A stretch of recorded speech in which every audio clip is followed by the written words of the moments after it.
to the second Taiwanese Halal food cooking contest.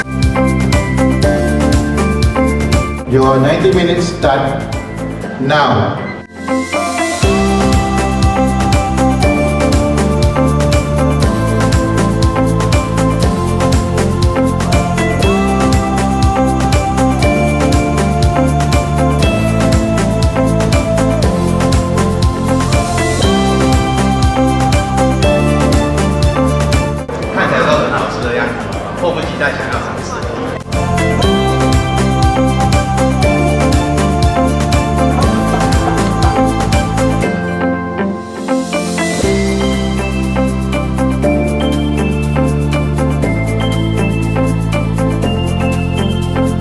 This year we have 2 university participate, which I think some good improvement to our activities here halal in Malaysia.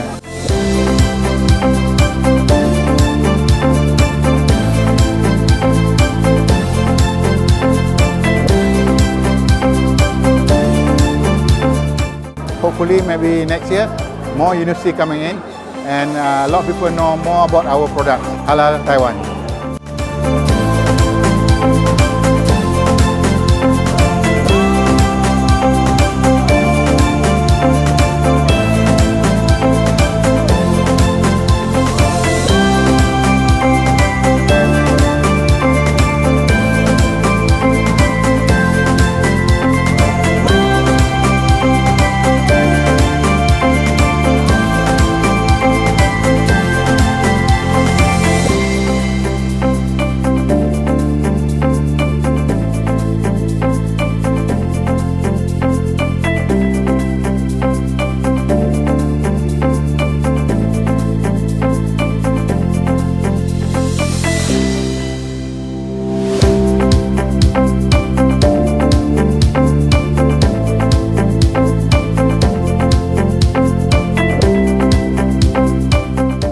Penerima anugerah Exquisite Taste yang membawa pulang RM1,000 jatuh kepada Taste Thailand!